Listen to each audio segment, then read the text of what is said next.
Hey, everybody, if it's okay, we'll get started. We're going to try to start as close on time as possible because we need to end on time as well because the store closes. We have a bunch of new people here tonight, so if you're here for the first time, raise a hand.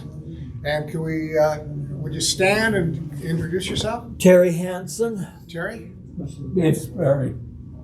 Sperry. Dave Sperry. Nice to meet you. Glad you're here. There's Reb Oxley. Dave McGrath. Dave McGrath. Got a son and a grandson here. Awesome, guys. Welcome here. Did everybody get a raffle ticket? Okay, good. I hope that everybody has a raffle ticket. We'll do that at the end of the meeting in case we get some latecomers. Welcome. We really don't have too many announcements tonight, so we'll try to move along.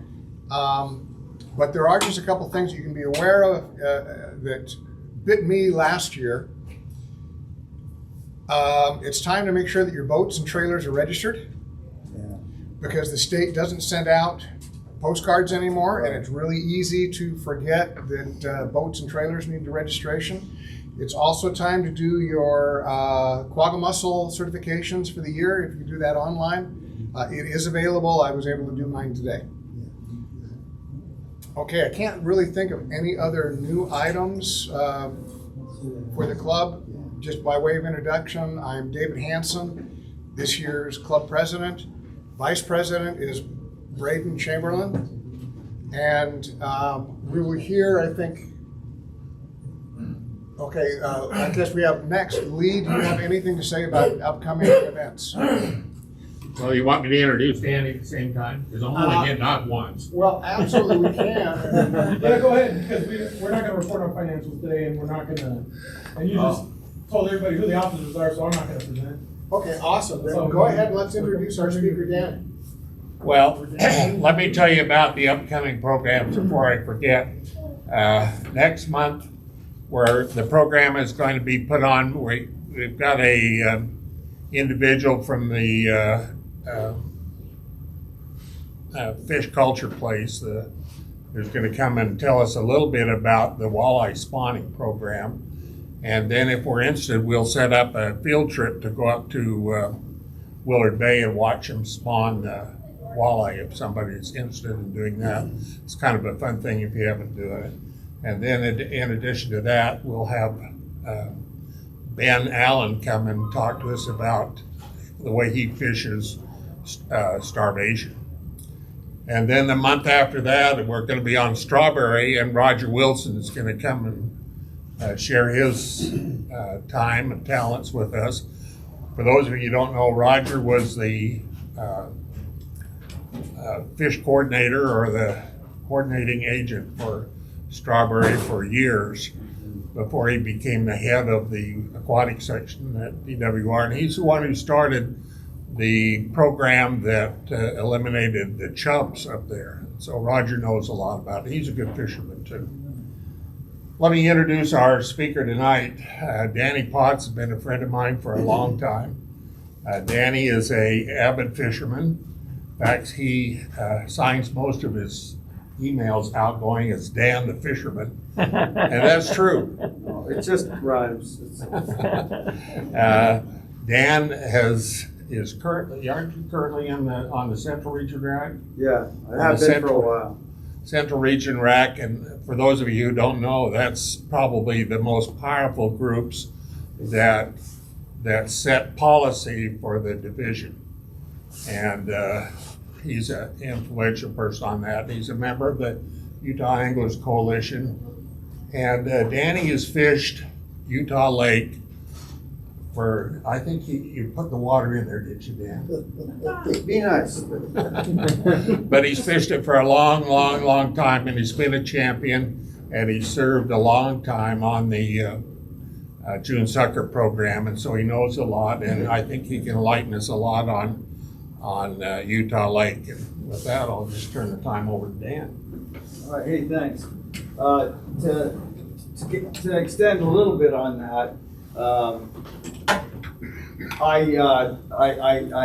I started fishing in the valley, in Salt Lake Valley, when I was a kid, and one summer I put like 1,200 miles on my 10-speed bicycle. I had a little counter, and just fishing, right? Just going from place to place. And some of it was legal, and some of it was illegal. But as a kid, you just try to get away with stuff, right? And then I went up to Utah State University and got a degree in sport fisheries management, mostly on in-stream restoration and whatnot. But then by then I was totally addicted to Utah Lake, and I first started fishing Utah Lake when I was a kid. My parents went to Saratoga Springs. There was an amusement park here. Us old people, we all know that.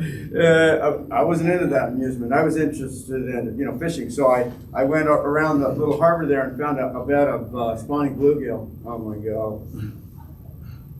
I'm done, And so anyway, after that I was sold. But I went into the Peace Corps for a while, and then I designed some fish farm stuff, and then I went to graduate school and got a master's degree in fish. But my focus of my master's thesis was, in fact, most of the fishes of Utah Lake. Okay, that's why I did that.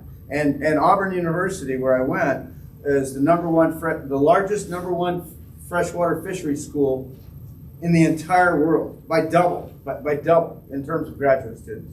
So that was cool. That was really cool to hang with all those people. So let's blow through this thing. The lake is pretty cool. Most of us, raise your hand if you've been fishing or been boating on Utah Lake. Raise your hand. Almost everybody, you haven't? Okay, who else hasn't? Raise your hand. You haven't been on Utah Lake? What? You're new in the state? yeah, yesterday. Okay. Anyway, this is a view. You can see, Linden, that steam coming out up from what was Geneva steel. And by the way, that steel plant was reputed as the least polluting, cleanest steel plant in all of America. It was, and is, and statistically it is. So that's cool. I don't know what happened though in the interim when they left transformers out on the ground and they broke open and PCBs leached into the water table and got into the lake, and now we've got PCBs, fat soluble PCBs and channel catfish and carp, right? Well, we're old, we don't care. It doesn't affect us like it would children, for sure. Plus, if you cook your fish properly, you're not gonna have issues there. Anyway, the lake is really big, 22 miles long, 15 miles wide. Basically, it's the largest natural lake west of the Mississippi. And this is a view looking down the outside, brand new outer jetty for the State Park Boat Harbor, right? Cool, looking towards Nebo. Neat. So it's really shallow though. The average depth is only 9 feet deep for that huge lake. So there's no other lake that I know of that's that shallow like that's that big in the world. That's cool. And so the deepest spot is 15 feet, but the level fluctuates 4 feet every year, just evaporation, right, or water use. It's a water storage reservoir. And here's an angler just standing on the bottom out in the middle of what I would call northern Utah Lake, right? So it's pretty shallow, but it goes up and down. And this is in this is in 2011, where the water was up. So see that guy? Where's my pointer? This is great. You see this guy over here? He's fishing, I think. This is funny. See that guy right there? Oh, yeah. He's waiting out in the parking lot fishing for, I don't know. So one evening I'm waiting through the parking lot. You can see the orange, there's a parking lines, and here comes a walleye, and it comes and swims right between my legs. And I'm like, whoa, about 4 pounder, No, this ain't right. I'm fishing in a parking lot for a walleye. That's crazy. But the lake went even higher than that in '84. Okay, and so it has a huge amount of fluctuation. And in 1930, the lake was essentially dry. That's not good. That means all the fishes in the lake had to be somewhere, and the only place they could be was in the streams, or maybe in these geothermal springs. So there's quite a few of them. Most of these springs are under the water, scattered here and there along fault lines and whatnot. But Bird Island is the classic example of it. The real problem on almost all Utah Lake today is this Phragmites. that grows to this cane that grows to about 14 feet high, and it's just brutal. You know, I mean, the stuff is just, we've eliminated in a lot of places, but this is a good example. Look, you can see these boats. Look, there's 3 boats right there, walleye fisherman right out there. And he was wade fishing for walleye right on Lincoln Beach. And we used to, you can see the tire tracks. I drive right all the way in, out on the shelf and fish out of the back of my pickup truck. You can't go through there anymore because all of this bulrush in here has been displaced by all this phragmites in the back. And where he's standing, it's 10 feet high, and you couldn't drive a truck in there. Yeah, it would be impossible. Now, the Utah Lake Commission claims to be doing a lot of work to eliminate that, but it ain't happening. It's just so much, and it's so hard to get rid of that it's just a losing situation. And it is situated along a major bird flyway, and that's really cool. I spend a lot of time watching everything from grebes and cormorants to you name it, you know. This is telling right here. I'm probably fishing for catfish or something. It is really limited on the lake because of that phragmites, but also there's quite a few harbors around the lake, and they're listed there. But really, my only recommendation is that wherever you plan to fish, that's where you want to put in. Don't go anywhere very far on Utah Lake because it's hell to pay, right? I mean, when the wind comes up on that lake, it can be just people. You know, it's funny. People don't drown out in Utah Lake so much as they just literally the boat capsizes or whatever, and the waves, the shape of the fetch of the waves, just literally pounds them senseless until then they do drown, and so it's brutal. And if you're out in the middle of someplace, you know, 1 second you're standing on the bottom, and the next second a wave is cresting over your head and pounding you into the mud. Well, that's not good. So you want to get the heck off the lake. That's what I'm trying to say. And lightning is not good either. Here's a good friend of mine that spent huge amounts of time with me over the years. He just passed away this last year. Ed Stott. He was fishing. This is the handicap fishing pier. That's a good access for the likes of us, as older people, right? Now, I just claim to be handicapped because I'm dyslexic and you know, whatever. Yeah. Can't remember things. But this fishing pier is really convenient, and we hope to get some more of those on the lake as more and more people get older and or can't get around. This access is incredible. It's got rod holders and everything on it. And if you haven't fished there, you kind of miss it. And the crowd, there's a bunch of guys that essentially own this fishing pier, you know, and they fish it all summer long for catfish, early in the morning, whatever. And they're experts. They're great. Here's a dock. Here's another access. This is the American Fort Boat Harbor, and there's first ice. You can see the ice here. Nobody's walking out on it because it's just too precarious, right? It's too thin. But you can see all these people just crowd onto this fishing dock, and you know, half of them have fishing rods and are pulling. You can see white bass and whatnot scattered on the top of that dock. Already this year, I've caught 4 species of panfish in one outing on that dock. So it, you know, you don't have to walk out on the ice or anything. You don't have to. So anyway, that's cool. And then here's what it's now looking like, or looked like past tense, at Linden, at the Linden Boat Harbor. You could get in there and people would scatter all over that. I've seen almost 100 people there fishing, ice fishing for primarily panfish, you know, white bass and perch and whatnot. But this year they're charging $10 a vehicle to go in there. I guess they're trying to make a bunch of money. And I'm sure there isn't like 5 people out there, not 25, you know. Anyway, it's great. That little kid just kicked my butt. He outfished me for especially white bass, which is what I was after, basically. But the boating on the lake is great. All kinds of water sports people. Sailing is really big on the lake, and just boating around and of course fishing. You know, there's a bunch of Hispanics out there just having a ball, fishing out of their, you know, their fiberglass boat, whatever.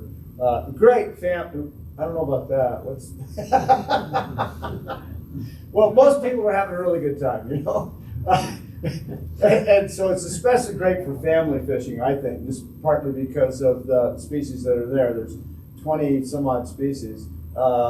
Here's a friend of mine who does a lot of kayak fishing, especially in areas that are kind of, you know, closer to shore, right? So he's not escaping off the lake when the wind comes up, you know, in a kayak. Oh my God. So that's cool. This guy only has paddles. He's on the Provo River. You can see Bill Lloyd's boats and his conveyor belt moving carp and everything in the background there. And of course, an American coupe, right? So I don't know about that boat. That doesn't look right. There's like duct tape, and I don't know. Yeah, been there, done that. Been there, done that with my wife. We got a bunch of little white bass one time in a boat like that years ago. And of course, fishing in smaller boats, just staying closer to shore. These guys are really very good anglers. I think they're Vietnamese or whatever. And then you can see the sailboats in the background. There's always sailboats on the lake, which is great. The only problem is you got to get on. You know, I mean, okay, here it comes. So if you're carrying your graphite fishing rod back to the truck, and a spark jumps from the rod around the cord to your hand and zaps you, and you drop the rod.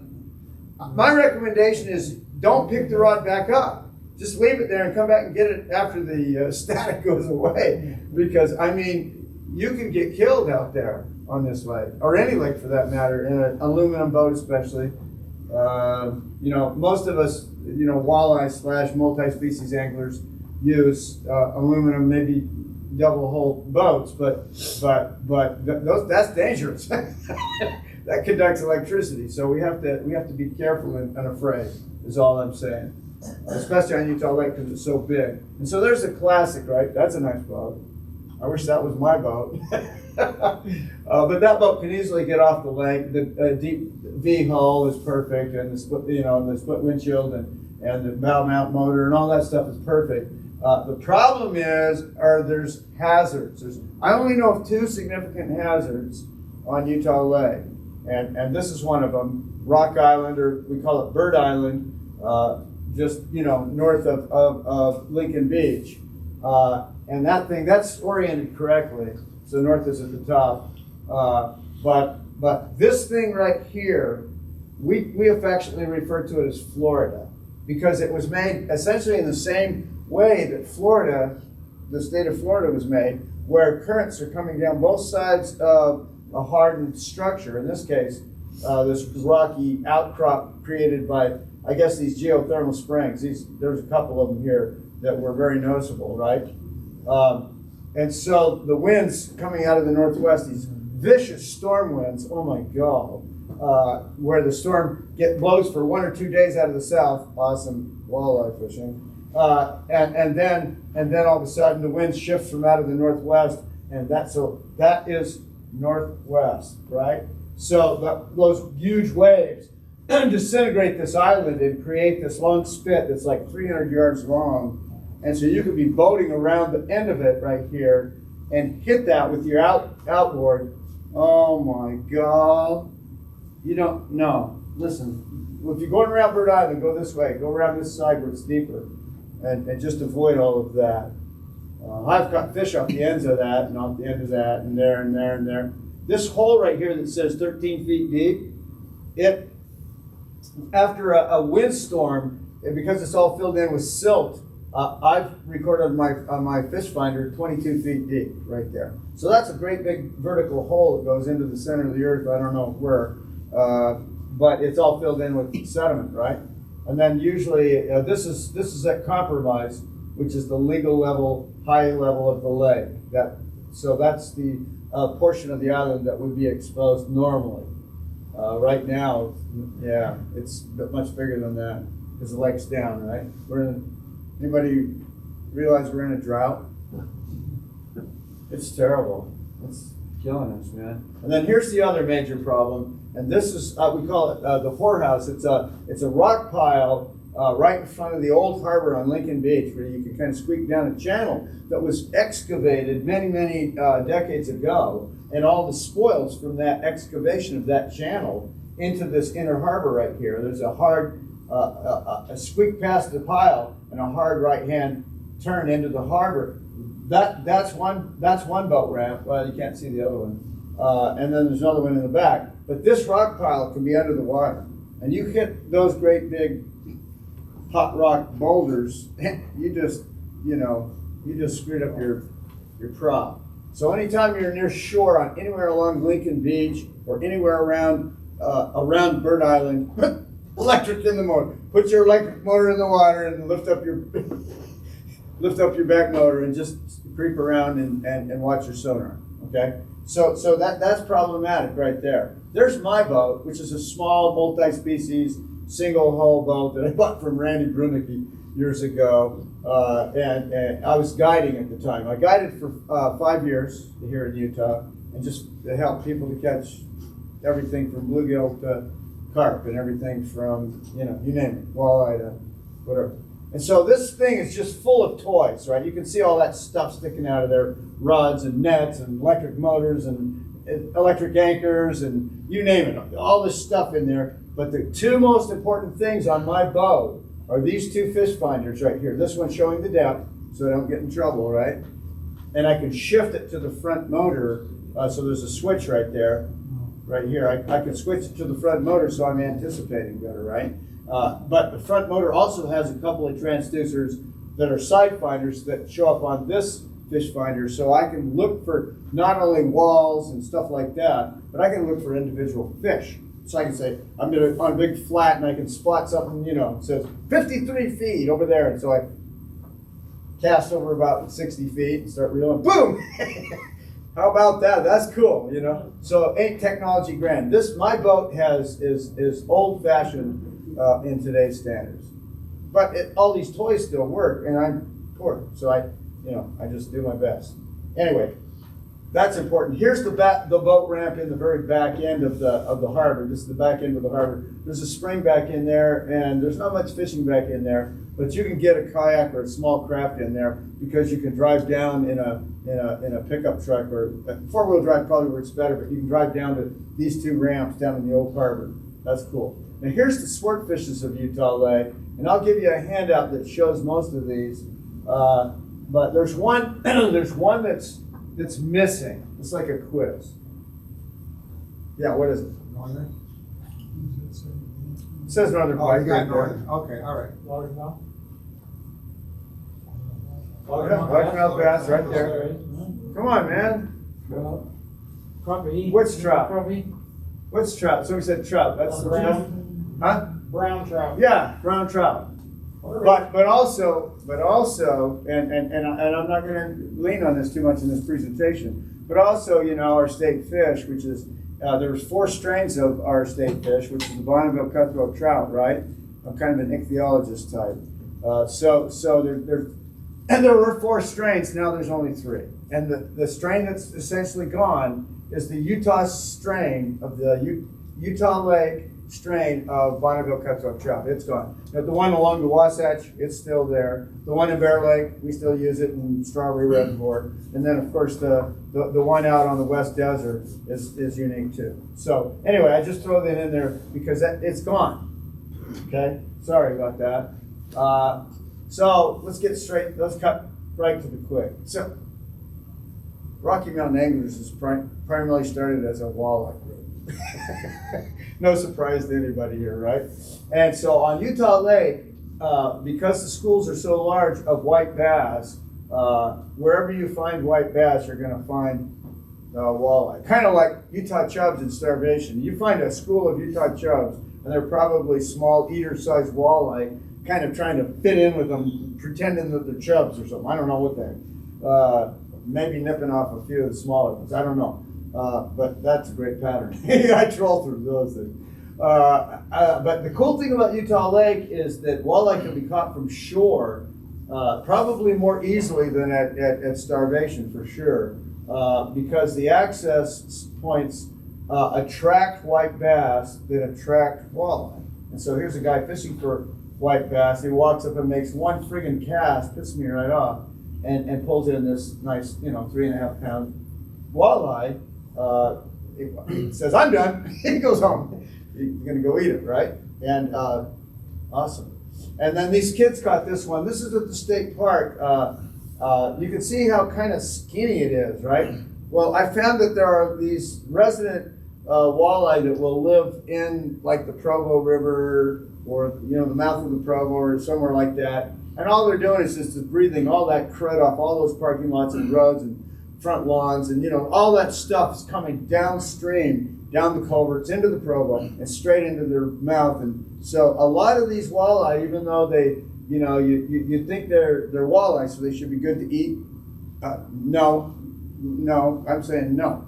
Especially if they look like that. If they look kind of skinny and they haven't been out in the lake having access to great food resources that Utah Lake provides. Okay, so that's cool. Here's this old guy. Anybody know him? This old guy is as far as I know, is the best walleye angler on the lake. He spends a lot of time Bird Island and Lincoln Beach. He knows his key spots. And I'm going to let you guys have some GPS coordinates, including that one, I think, that coordinate, to catch some walleye. Or, yeah, it's primarily walleye, but you can't fish for walleye without catching, white bass, channel catfish, and everything else, right? Pretty much those three.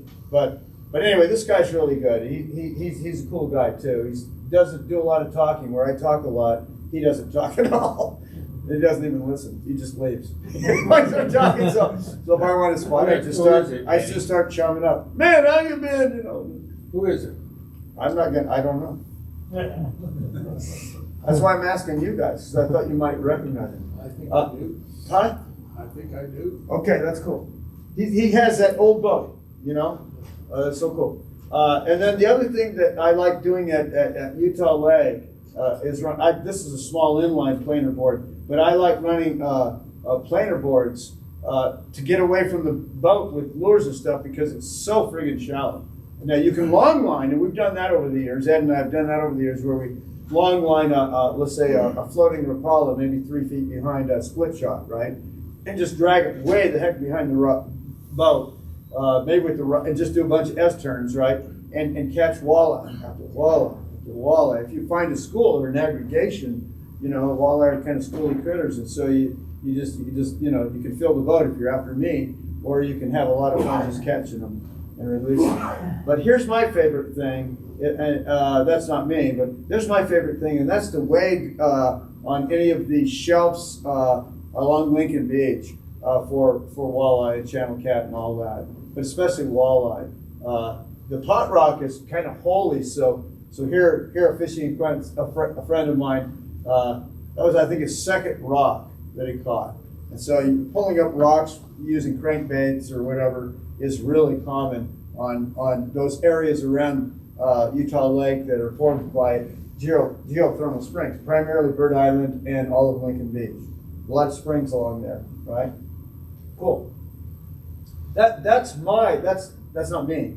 That's my biggest walleye. It's a friend of mine holding it, which was a 12-pounder.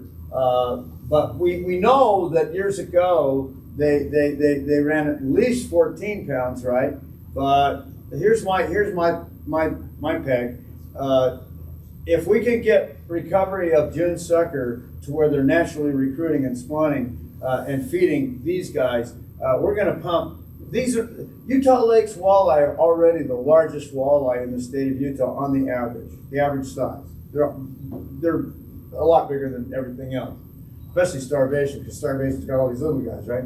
But if you put a lot of June sucker, long fusiform cigars down that thing's throat, and there's no spines involved or anything like that, you're going to grow like 18, 20-pound walleye in Utah Lake, where we were topping out at 14, we might be topping out at 21 or so pounds. And so that's impressive. So that's my poke for June sucker, because they're just a wonderful source of food for everything that eats fish, which is everything. It's everything.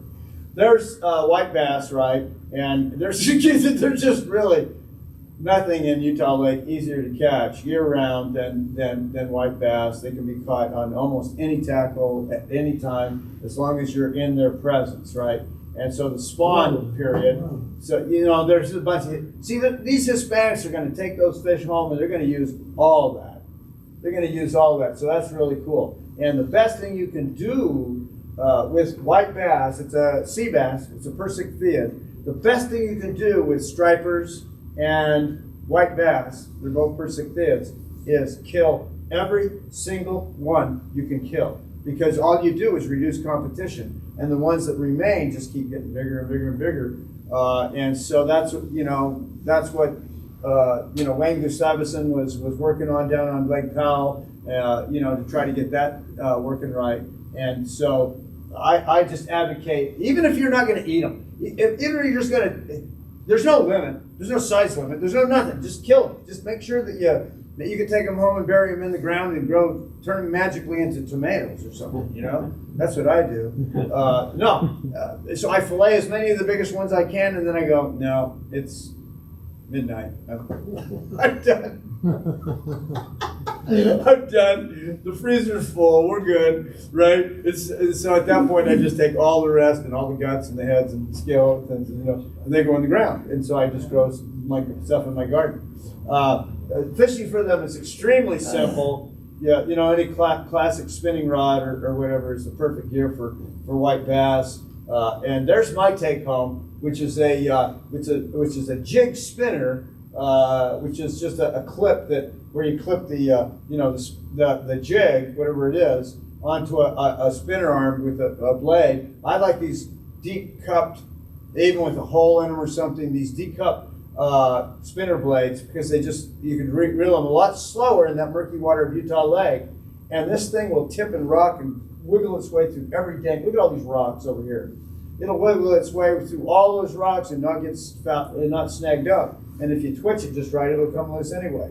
Or better yet, if you take the head, and don't worry about these commercial baloney, just make your own jigs or buy straight lead heads and just put them down on an anvil with a ball peen hammer and just tap them on either side and turn them into aspirin head jigs. And if you do that for walleye fishing, revolutionized my fishing, because I got all my gear back and didn't spend so much downtime tying knots on jigs, right?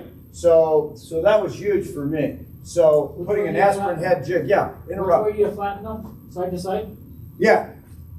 And you can put eyeballs. You can put glue eyeballs on those flat sides, but then that reduces the ability of that aspirin head to work its way through and get out of rocks. You can pull up on the line and snap the loose line and snap slack into your line, and about the third time it comes loose. And it's like, I fished for a whole season and never lost a single jig doing that kind of thing. So that's cool.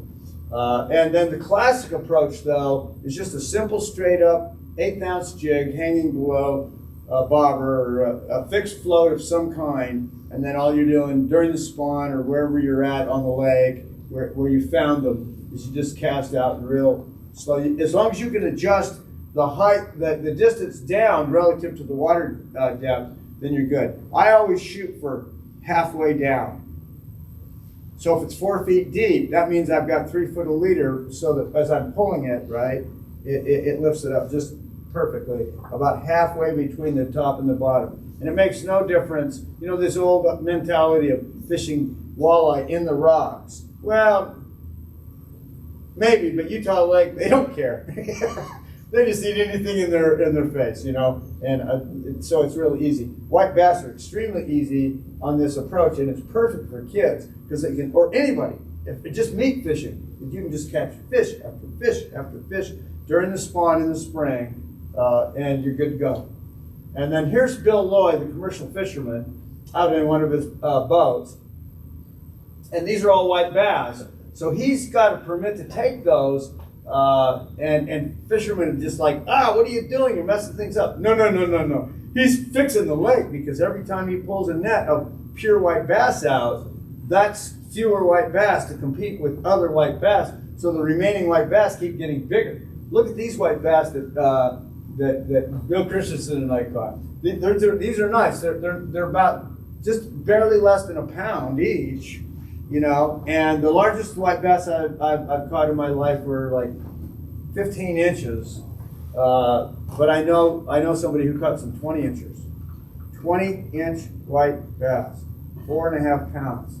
That's like the world's record out of Utah Lake. Right? But anyway, so we caught these white bass in a freak channel catfish, just waiting around, fishing those simple kinds of approaches. Largemouth bass are really pretty dang rare in Utah Lake, but they're around structures, so they're always around the marinas and other places like that. And so, you know, you can throw crankbaits and black and purple, right, are the colors for largemouth bass anywhere in the world. And so those colors work really well for largemouth. This is the, looks like Lincoln Beach Marina. Okay, and then here's Cal, right? Where's he? He didn't show up tonight. Cal Robertson. That's a nice bass, right? Yeah, that's 8 pounds. He's caught quite a few in 5 and greater. That's cool. And then here's our manager. Here's Chris Crockett fishing with me during the white bass spawn on the end of the jetty there at the state park. And I keep seeing these swirls, and you know, they're not white bass, and so they're these things chasing white bass, right? And so he picked up one. That's cool. This is Chris Crockett. If you don't know Chris, you need to know him. He's a great manager for us on Utah Lake and in the central region. Okay, and then here's Ed. Again, he caught a lot. He just passed away again. He caught a lot of largemouth bass over the years. But when there was a recommendation came down from Wildlife Resources to liberalize the take of largemouth bass on Utah Lake, he and I, especially he, opposed that and fortunately saved the lake from what could have been certain demise, because the largemouth are so isolated in places certain times of the year that you could literally wipe them all out. Literally. You know, if you're a meat fisherman, you could just catch and kill them. He let almost all of them go. Every time we ever fished, he was after largemouth bass because they're fun, right?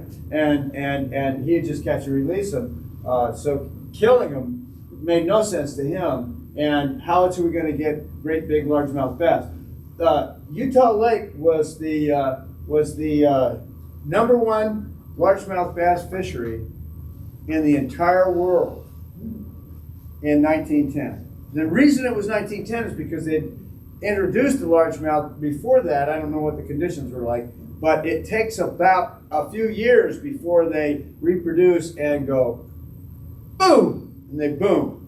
And we saw that at Willard Bay when they introduced largemouth there. They just went boom, and you could catch a largemouth on every single cast. Well, the same was true on Utah Lake in 1910. So they made it, because they weren't talking about it as if their fish were big. There were just a lot of them, right, in 1910. Right? So it was the #1 lake in the U.S. But channel catfish are kind of a no-brainer on Utah Lake. They're great to eat. Everything on Utah Lake is great to eat. Here's Jeff Thomas. He used to be a member of this group, I'm pretty sure. Yeah, he did. Yeah, he did. Good fisherman. Here I took him out on Lincoln Beach, and we caught these in a couple of hours, man. Channel cat. So that's a lot of food if you're after food fish, and those catfish are great to eat. Yeah, easy to put in the freezer, man. And those are good sizes. They're smaller channel cats, right? I would prefer to eat a 10-pound channel catfish out of Utah Lake than a 2-pounder. And that sounds kind of messed up, right? But it turns out that those larger fish, the meat has better texture. And so you just have to make sure to remove the fatty tissue and or cook the fatty tissue away if you don't want the PCBs. I just find it convenient to go into the closet and not have to turn the lights on. But here's one of my biggest ones. Was off that's off the handicap fishing pier. I had a June Sucker meeting, and I went out and made a cast, and that was a mistake because then I fought this thing for a long time. It was a female too, and so she just streaked out 100 yards, and then I got her back in, and tangled in the rocks, and I got her in. But anyway, so that's one of them. The other one is this one right here that I caught off Lincoln Beach. It's about 18 pounds also, with a couple of carp and some, walleye and whatnot. But this is that old boat ramp right here in the old harbor. It's the one that you can see. And then that looks like it's a buoy, and it might be a pelican. But that's where the rock pile is. It's right there. Right there. So if you hit that rock pile coming into this old harbor, you better go use your electric motor. That's all I can say. And then bullheads are my all-time favorite food fish on Utah Lake. All the fish in the lake taste great, but if you were to eat a fish that if you're a non-fish liker, or people that don't like fish, then the route to go is black bullheads, mudcats, because the texture of the fish, once you fillet them, the texture of the fish is just firmer. It's not slippery like trout or whatever. And so if you cook them Cajun style, oh, yum. Fish tacos or something like that.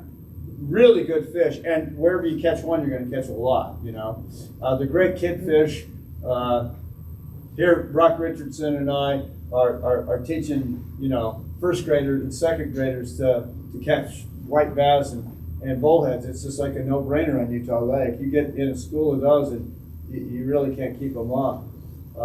And then common carp. The interesting thing is that common carp, that's in the old boat harbor right there. They account for the vast majority of the biomass of the fish in Utah Lake, even though they've been, significantly removed over the last decade or so. But it is the number one freshwater food fish of the entire world by a long shot, not by a little bit. Raise your hand. What would be number two? Raise your hand. What would be the second favorite freshwater food fish of the world? Catfish. Everybody says catfish. No, not even close. It's so far down the list.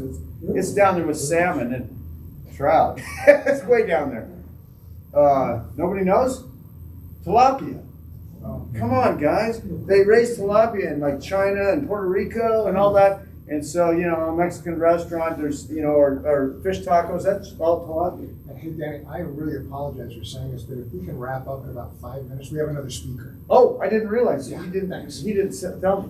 Okay, well, that's different. Okay, I didn't realize. So. I'm sorry to rush you. Oh, no, I just didn't know. Okay, and so common carp, we've tried to remove them, but all we've done is make them bigger. This is the number one freshwater fisher, and their bow fishing for them is cool.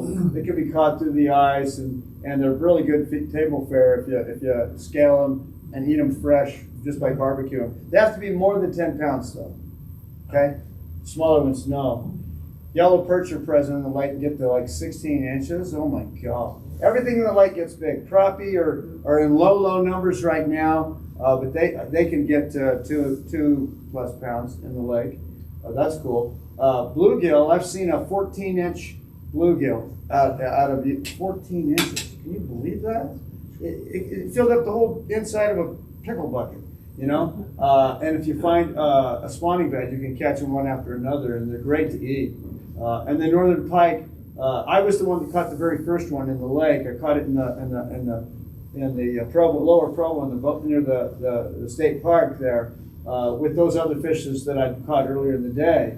I was fishing for brown trout and caught it, but since then I probably caught a whole bunch of these. What do they call them? Hammerheads or some of these younger, smaller northerners that were coming into to early in the season in February, starting right about a couple of weeks maybe. Into the tributaries, and so they're easy to catch. You can catch them on anything. Every one of those is caught on a different lure. Yeah. And then this is a new introduction in the lake. That's an aquarium fish. That's this one on the bottom. It's a loach. It's insignificant. That's a carp and some fathead minnows from the lake too. And then June sucker. That's the endangered fish that we've now reduced to only threatened. It's no longer endangered, so that's cool. Tattoo on a woman's arm. That's cute, isn't it? Yeah. And then there's a bunch of studies going on. I think that's Chris right there, Chris Crockett, going on in the lake relative to the June sucker study. And then of course, this carp removal project that's been going on, where all they've done is they've turned 4.5 pound common carp into 8 pound common carp, because they reduce all the competition again, right? So the remaining carp can reproduce a lot faster, and so that's a real problem. I don't know what they probably shot themselves in the foot, I don't know. But they do a good, we're doing a good project on there's a state park, on the lower Provo, to restore the delta there. You've probably heard about that. And here's the project. They've excavated it extra unnaturally deep. Don't ask me. There was some reason, but that's going to make incredibly great fishing for you all and anybody else, because it's going to be the whole Provo River going through that contraption, providing habitats for everything from largemouth bass to bluegill, and you name it. Walleye will run up that to spawn, and et cetera, June sucker, all that. On the old channel, this is the old channel with the Parkway Trail that goes down the side of it. They'll dam that up in the state park and create what I'm hoping will be a community fishery. That's cool. And just a bass, bluegill, whatever, just for kids and old people. That's perfect. And then we did a survey to find out if people really knew much about the June sucker and how that might benefit y'all, right? And so we handed out these documents and a couple of free lures for them answering our questions. But I provided these documents. I'll give everybody here or access. I don't know if I have enough copies, but mostly I do. And then I did another study on the lower Provo last year, just seeing what they were eating. Like I went from about right now all the way through the June sucker spawn to see if they were eating, baby June sucker. They were not. So that was interesting. I found out a lot about behavior and that. And then these other brown trout from out in the lake, check that out. That's a nice fish. Come in from out in the lake when it warms up. And we experienced that on both the Provo and Hobble Creek, where these things came up in there. And, I'm throwing stick baits and catching these 20-inch, burly, more silvery because they're lake fish, right? Browns. So browns are cool. And then who doesn't want to eat catfish out of the lake? And then walleye. My approach to walleye is just to pat the fillets dry and roll them in flour, or put them in flour, shake them off, and then dip them straight through beaten egg and fry them till they're golden brown and serve with lemon or lime. Yum. It holds the moisture in. The egg holds the moisture in. You know that you cook them perfectly because the color of the, look at that. Yum. I'm hungry already.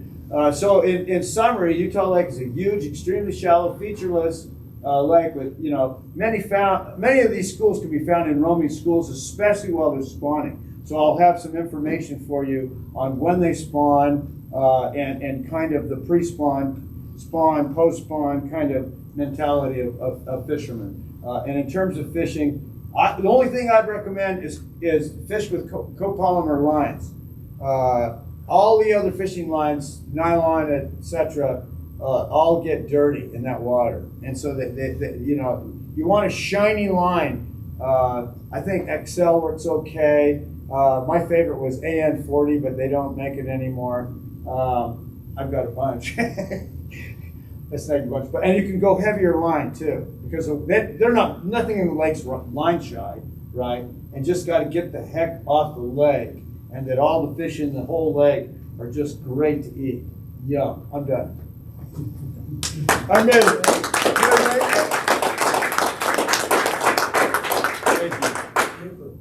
Danny, thank you so much. Sorry, really sorry. Oh no, I didn't know. I would have just. We have Jace from Scheels, and he's going to give us a few minutes about some of the lures and gear that you can get here that is useful on Utah Lake. Thanks. How's it going, gentlemen? Pretty good. You're gonna give me one, right? That's right, one of everything. You want a gift card? So, I was gonna give you these. So yeah, my name's Jace. I'm probably considered a novice compared to Dan here. I've been fishing the lake for 11 years since I moved out here for college. I fish it probably 3 or 4 times a week. I think my favorite thing about Utah Lake is the variety. I'm sure you guys have heard about all the fish at this point, but when I first got out here, I was a largemouth guy. Like, I grew up in the basin. We had Pelican Lake there. We had Staniker there. We had a bunch of really good largemouth fisheries. And Utah Lake was totally different to those as it's featureless. Like I just heard, it's a big bathtub basically. And so the key thing when you go into looking at any of these species, learn where they spawn, learn where they're going to stage to spawn, and then at that point you've got to Speak start. up a little bit. Okay, sorry, I had a cold and I lost my voice. Oh, So, okay. so when first, I don't know if you heard that, but when I go in looking at these places to figure out, all right, I'm a crappie guy now. If I'm going to go figure out crappie, I'm going to figure out how they're going to spawn. That's usually on rock structures in the harbors. Where they're going to stage to spawn, that's going to be usually in the harbors. And I'm going to start looking. I have a boat. If you don't have a boat, you can start blind casting, fan casting the bank, and start picking it apart. And I do that for every species until I the first bite is never a coincidence. I think that's the first thing to learn. You catch one, there's more there. You did something right. Figure out what it was and do that again. So going like kind of a calendar year, we're gonna get into pike and walleye first, okay? I'm sure everybody here likes to fish for walleye for sure. Pike, there's getting to be enough now and there that you can actually target them. So a few of my go-tos when I start throwing swim baits. So anything that looks like crappie, white bass, their primary food sources. I'll fish a gold version of this too. So this is just a big 4-inch boot tail type swim bait. And I'll fish it on a underspin with a blade under it so it has some thump in the water. They can sense it on their lateral line. Or I'll fish it on just a jig head depending on my water clarity and what I'm feeling that day. I think the number one thing that people make a mistake doing when they're fishing swim baits, curly tails, they go too heavy of a jig head. So I basically want a slow enough retrieve where I'm just ticking bottom once in a while. If I'm fishing for those fish that are looking for that reaction, they a lot of times these fish, if you watch them, they'll be following, and they're waiting for that something different.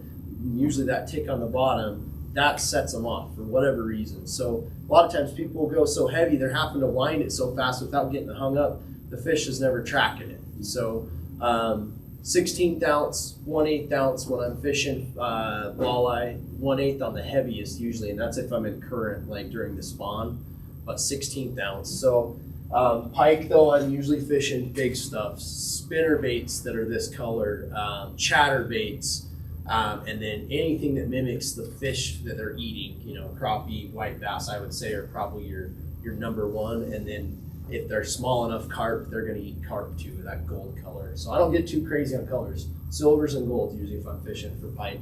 The walleye, everybody wants to catch a walleye, and I don't blame them. They taste good. It's tough. I think everybody thinks they're going to just go slay them. And for me, a good walleye day might be 10 bites, and unless you're really dialed in on them. Curly tails definitely my go-to. But that same swim bait is a good one too. They're just as predatory as a pike, but a lot of times when people are fishing them in the spawn, you need to get a reaction out of them, and that's where your brighter colors come in. I fish a rattle bait a lot, or a rattle trap, depending on, so just like this, lipless crankbaits. The beauty of them is they basically dive as fast as you let them dive. So you can go to a lighter one and fish it slower. You can go to a heavy one and rip it. Depending on if the water's warmer and they're more active, I'm going to probably go to the heavier one and rip it. But this is a bait that I've caught literally everything that swims in Utah Lake, including a carp, believe it or not. I've caught carp on them. So lipless crank's a really good one for going into the pike and walleye right now. I usually find myself, I catch the walleye when I'm targeting pike too. So I like, instead of going with a still leader, which Utah Lake, one could argue you don't need a clear line anyway, but it's the OCD in me, I usually fish at like a 20-pound heavy fluorocarbon leader instead of steel, in case I do have walleye that could possibly be line shying me. So that's, we carry that here. It's just a hard fluorocarbon leader versus steel. So that's, I hate getting bit off. So I'll fish a nice crankbait and get bit off by a pike, and I say some colorful words. So recently I've become a big panfish guy. That's like my favorite thing in the world. So I brought one of my personal favorite panfish rods here. I'm kind of a nut when it comes to ultralight fishing.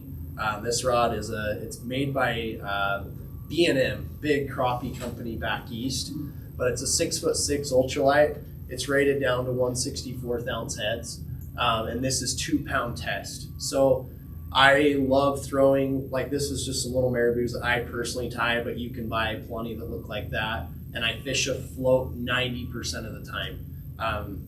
There's slip floats. This one is a little one that Trout Magnet makes. I like the foam ones because they're so much more sensitive than cork. So going into, say, end of March, 1st of April, I'm going to start hunting the harbors for the big schools of panfish. So you can do that with your electronics. I, until recently, haven't had a boat. So this will be my first year really fishing Utah Lake a lot with the boat. So pretty much everything I do is in the harbors off the bank when it comes to panfish. The crappie usually start to stage first. You'll see the bluegills in with them. The sunfish are always there because they like that rocky structure. And people think I'm crazy, but when I fish the harbors, I'm fishing from here to that door, right along the edges, because that's where your structure is. It goes from those rocky riprap type dikes down to that bottom, and it's all along that seam most of the time.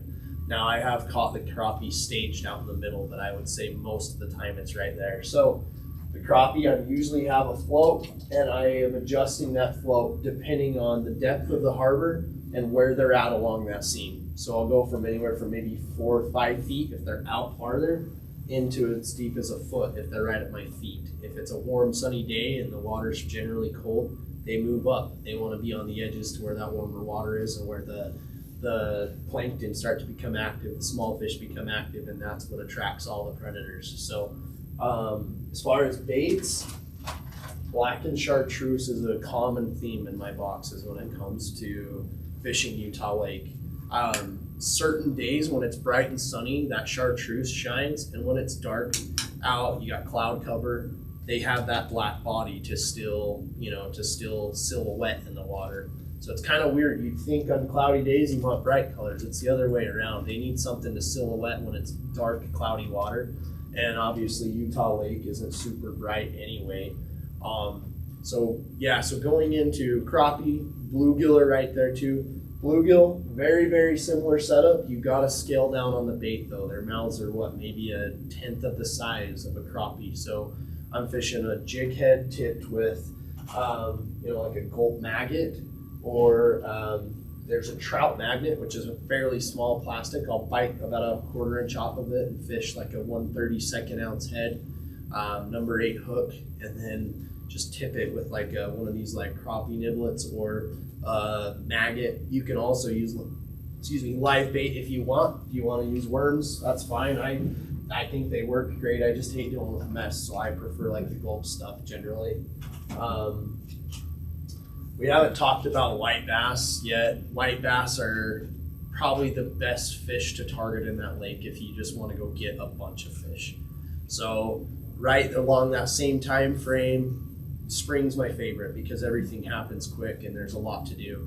Crappie in that end of April, May, that's when the white bass start to fire up too, and they're gonna go in school first, and right at the edges of the tributaries where they come in, and so you can go along there with a graph, and all of a sudden it'll literally read a false bottom because there's so many fish stacked there, and that's where you start casting. So I brought, like, these are just basically a rooster tail. This is one of the Scheels Outfitter ones. And I usually fish lighter ones. You're not fishing super deep. So, in that 1/8 1/4 ounce on the heavy end of an inline spinner. These are good for kids that know how to cast, just cast and wind. Super easy. They don't have to feel a finesse bite of a jig or anything like that. So, For white bass, I did bring some trout magnets. That's probably my favorite soft plastic period made, and I've caught anything and everything in Utah Lake on it. It's always tied on one of my. I fish feathers when it's cold, and then I go to plastics as the water starts to warm up. So white bass, I would say you get usually a solid 3 weeks of good spawning action, and after that they kind of go back out into the lake and spread out. But if you have electronics and you've got the ability to cover water, the schools are still present. They're always in schools.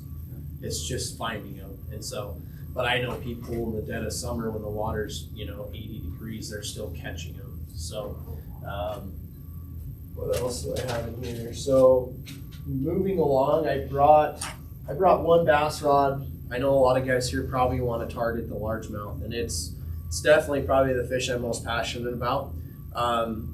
They are tough, I'm not gonna lie. I've definitely spent more time on Utah Lake probably than most guys fishing for largemouth. A good night I'll catch 6 fish, A bad night, obviously I blank. But if I go and I catch a couple fish a night, when it's peak season, I feel really good about that. And I would say it starts in mid-April. They'll start moving in, but they're not gonna get on beds. It's all water, temperature, and the amount of sunshine and moonlight they're getting. That's what triggers a spawn. And so I'll go in there and just start casting power fishing stuff first. So I'm usually throwing lipless crankbaits that dive a couple feet. These are not lipless, these are square bills, I apologize. But these are KVD square bills. Strike King makes them. They're not expensive, and they're probably the best square bill I've ever fished on the market for what they are. They're really good. Color wise, something natural for the days I feel like the water clarity is better. So same thing, crappie, white bass, perch, that's what they're eating. And then days that it's tough, that's a straight chartreuse and black shad color. I've caught tons of largemouth on this, and people look at me like I'm weird because Utah is known for clear water in most lakes. Utah Lake's kind of the exception around here. So you gotta think outside the box when you fish Utah Lake. I also think that's one of the biggest reasons people don't like the lake is they don't know how to react to those water conditions. Back east, that's normal. They have water like that everywhere. So think outside the box, throw colors you probably normally wouldn't. As the bite progresses on bass, though, I find myself having to fish a little bit more finesse. If I know there's fish in the area, that's when I'll throw my bigger skirted jigs. I'll throw wacky Senkos, so stick bait Senko, and I'll really work those rock bites where I know they're spawning. And after that, honestly, largemouth get pretty hard to fish after, say, about mid-June in Utah Lake.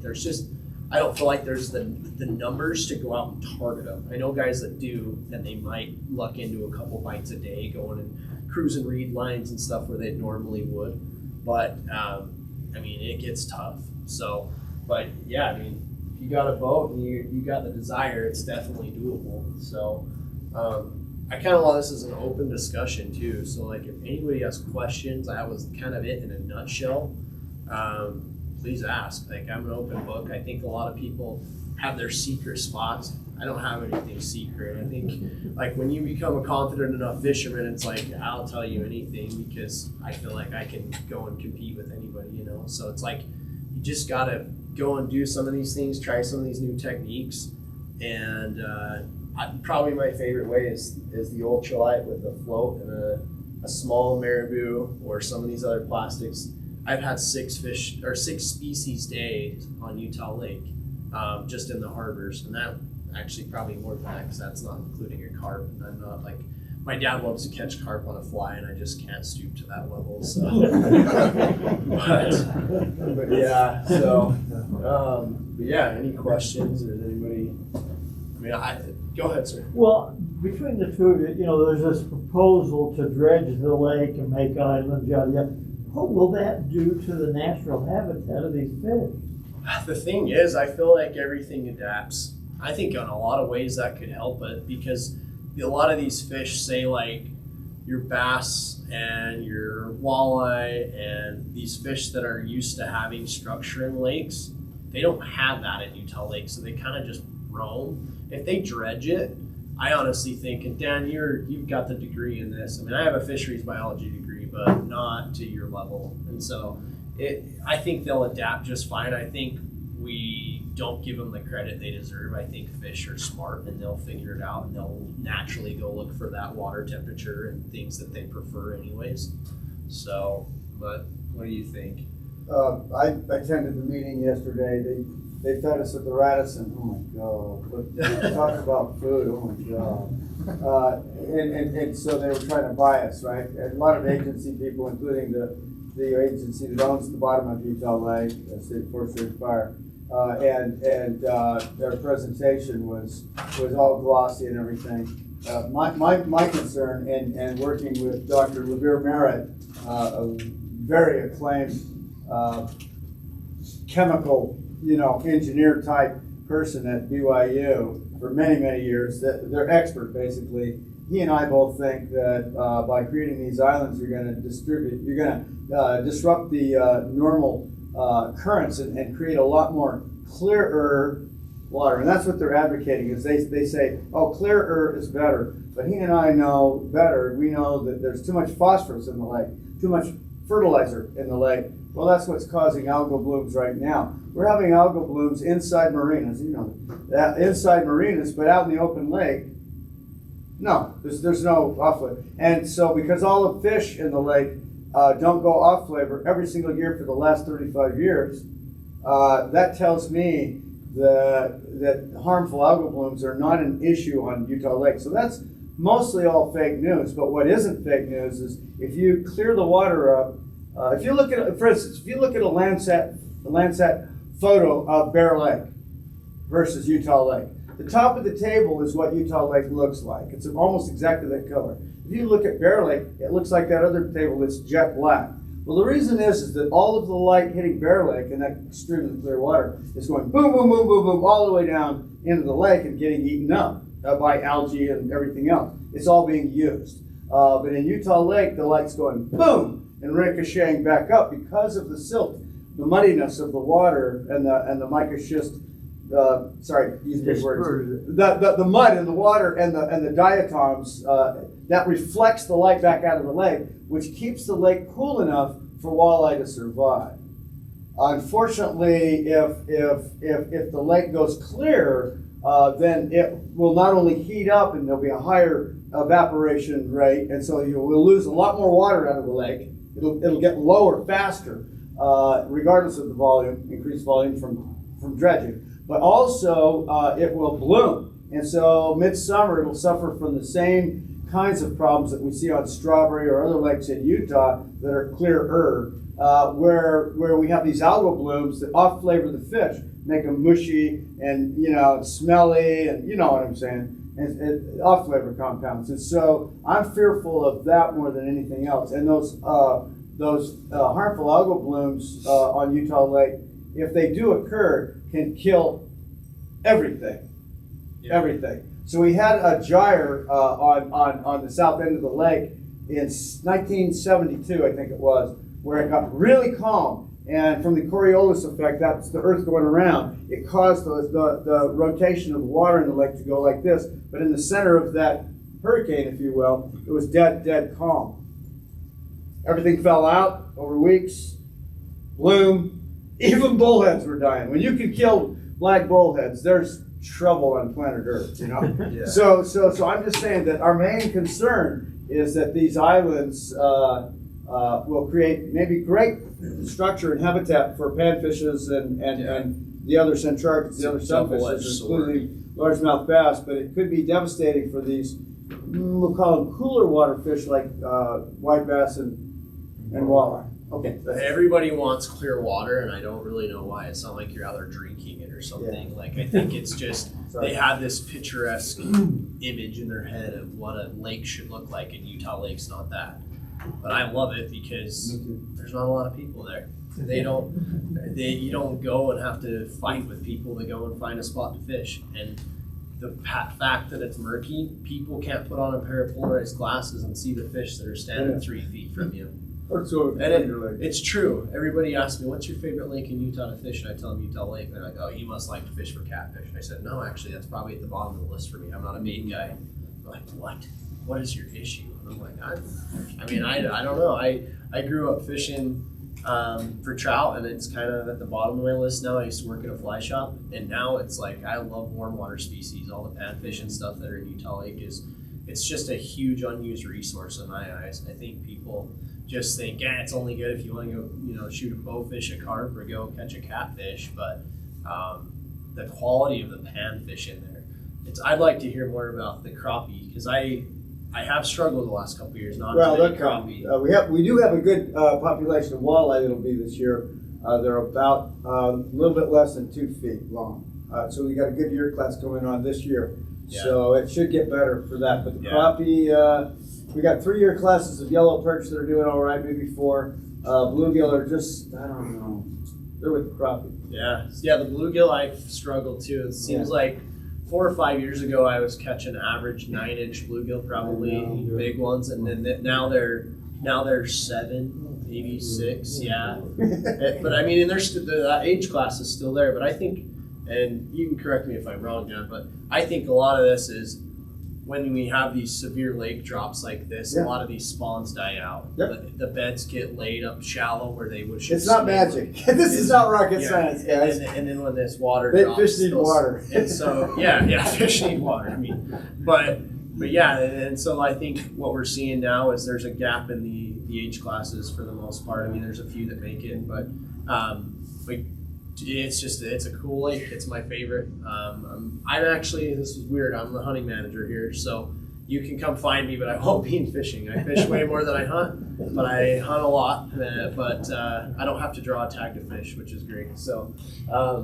please come find me if you have any questions. Yeah. Jace, if you've got a couple of minutes, maybe we could let people come on up and just come in, tinker with these. I mean, the ultralight's probably my favorite of these. This is a rod. Everybody's on a budget. I feel like whether you're spending $30 or $150 or $200, I mean, the sky's the limit, right? We can set you up with the best rod in that price range, okay? For whatever, let's find out what your forte is, what you really want to do, and we can set you up. We can get you exactly what you're going to need. It doesn't take a lot of money, 3 or 4 key baits. I think every species I could pick 2 or 3 baits that are going to be tied on my line 90% of the time. And then you just got to go learn to use them. I mean, at the end of the day, you can only do so much buying. You got to go and learn to use them. So, but yeah, I have my personal setup up here. I've got 3 of my personal, and then I grab one of our Scheels reels. These are killer reels for the money. Daiwa makes them for us. I'm a huge Daiwa Shimano guy. Nowadays, there's a lot of other good reels out there. Pfluger makes some good stuff too, but for the money, it's a $60 reel that performs like several reels that I have that are over $200. So I wanted to bring that in, and then I've got a Daiwa Legalis on this setup, and another Daiwa Legalis on I've got a 7-foot light action rod in here. That's kind of my go-to walleye rod, and then I've got a 7'3" medium bait casting rod that I throw all of my power fishing bass stuff on. Finesse plastics, things like that. So come up here and I'll just literally an open discussion if you guys have more questions or you can be specifics. So, but yeah. So appreciate you. Thank you. Yeah, you betcha. Couple of quick things. We need to wrap up fairly soon because the store closes at 9 and everybody wants to shop. Did everybody get a raffle ticket? Because I think we had some people come in that maybe didn't. We did. How many? Yeah, I was gonna ask how many. In the hat box there, Skip, there's the roll of tickets. Skip, can you get some tickets? Okay, for everybody that's new, Yeah, you can also spread it out maybe. okay, guys, for everybody that's new, if you didn't get the email, then we'd love to have your email address. Badger, where's Badger? This is Badger. He's sitting at the back. Please give him your email address. Let him get it, and we'll get you on our list for the newsletter. just so you'll know you know, if you're not familiar with Rocky Mountain Anglers, we're a multi-species club. Yeah, we love walleye, but we fish for everything.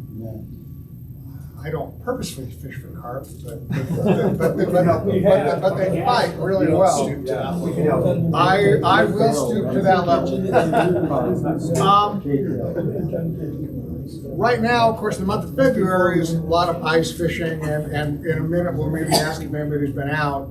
We've had some club members that have posted pictures on Facebook of pulling walleye out of Deer Creek, and I would give half of a leg to know every detail there. But upcoming in the next months, I mean, I think you can agree, this was a very informative presentation. Next month is starvation is the topic. Month after that, strawberry, I believe, correct? Okay, so we're going to be focusing on the fish, methods, spots in the lake, etc. in those months. In addition, starting probably next month, we're going to ask boat owners in the club to volunteer to take non-boat owners or guests with them, and we'll pair up after a meeting so that we can get people on out. I mean, it's fun for me to fish with somebody new. So that's one of the things that we're going to start offering in the next, not this month, but probably starting next month. We'll try to arrange those outings. And again, it's up to the boat captain where you fish. I mean, just because we're talking about starvation doesn't mean that the trip will be to starvation. It might be, you know, it might be Utah Lake. I know that's where I want to head. So has anybody been out ice fishing lately? And give a really quick report. Where have you been? Utah Lake. Was the ice thick and were you right in the harbors? We just stayed on the docks. I'm too fat to get off, but I mean, there was a guy ice skating last week. A lot of people are out there. It's about 4 inches out off the docks, but the docks heat up during the day, so the ice gets a little sketchy right next to the docks. But once you're out there, it's about 4 inches. And which harbor were you at? I was at Utah at the state park. State Park in Provo? Yeah. Okay. Yes. At the Saratoga Springs, the private marina there yesterday, the ice was about 3 inches thick. About the only way to get on is I went really fast across the thing. It went really fast back to the dock. You can take a hand auger, get down through the ice real slick. You don't have to have power augers. Yeah. Not a white bass. I'm basically targeting perch. I like to eat perch. A little tiny thing from perch, and if you're going after white bass, make it a little bit bigger. Okay. I was at the state park yesterday too at Utah Lake. It was fun. Lots of crappie. But you have electronics. Go for vertical structure. You see those poles coming out that they use on the Dan knows what I'm talking about, on the edge of the docks. Go drop your graph down there, and if you see a fish that's not moving, that's a crappie. He's sitting there suspended. So, it's probably because I know too much, but I try not to harvest the big ones. I try to, like right now with the struggling population, but that's completely up to you. They're great to eat and they're fun. It's tougher than the white bass. I always like a challenge, so I always like, all right, today it's gonna be a crappie day. Let's go find them. And when you start doing that, you learn a lot. So. And I just got to double check. March 24th. For those who aren't aware, first of all, we're really, really grateful to Scheels for letting us use the facility. And in addition, we're going to be having a drawing for 4 gift cards in just a moment. The other thing that's upcoming on March 24th, Thursday evening, 7 p.m., there will be a walleye seminar here in this room. They're probably going to open up both sides because we expect a crowd. There will be speakers from both the state. We've got some club members. I believe it's tentative that Jake Hammer, who will be presenting, who is on contract with Scheels and is basically a professional walleye fisherman. Excellent seminar. If you haven't fished for walleye and would like to learn, it's a really good way to do it. If you're unable to be here that night, keep an eye out because again, you see these things. You know, tonight's presentation is recorded. It's going to be put on Facebook on our Facebook page. You link to it from the Facebook page. Thank you to Badger for being the tech guy that's taking care of that. So, but be aware that the walleye seminar also will be taped, and you'll be able to watch that sometime after the fact, but it's really great to be here if you can. Lee, were there any other topics that you wanted to bring up tonight, or anybody else? Any other questions or topics before we accept nominations? I put my info on the board. If you have fishing pictures, send them to me. If you include your name, it helps a lot, and we'll put you in our newsletter and kind of share around the club what's working, what's not. I think that's what most of us want to know is what's working, where's hot, and kind of that inside stuff is where you can get it in the newsletter. And so if you send that to me, then we can keep each other kind of up to speed what's going on as things warm up. And then also, as you mentioned, we'll have all this content on YouTube, and I'll take the slides and everything, so we'll have some clear presentation of what was presented in here. So if you want to go back and reference it, all that stuff will be available to you. Okay. And if there's anybody who wants to join the club, the dues are $30 a year. The gentleman in the blue hat, raise your hand please, Dell, is our acting treasurer. So if you wish to pay dues, that's the gentleman to get them to. And with that, I will, let's do the drawing. Did the tickets that we got to these folks, they're in the bucket? Anybody not get a ticket? Right. Okay, Jace, may we impose upon you to reach in here, and what we're gonna do is just pick out, I'll grab one at a time here. Let's just grab 4 if you can. We've got 4 gift cards, 4 $25 gift cards for Scheels to give away. All right. Come on. I'm gonna read them. Please Okay. do. 449795. Oh yeah. All right. We got a 449799. Oh yeah. Never won anything in my life. Okay, well, you hand one to Dell, will you, please? Yeah. And I've got a 449820.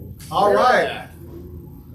Badger, will you hand this one to the gentleman in the back? And I've got a 449819. I think the damn thing's All right. right, all right. We got a young, very suspicious. Hey, Badger, there's one more. That's right. Oh, okay, all right. Awesome. If you guys need help spending those, which I don't think you will, come find me. Yeah, you betcha. Could we have a nomination, or excuse me, a motion to end the meeting? Motion to end the meeting. Second? Okay, all in favor? Terrific. See y'all next month.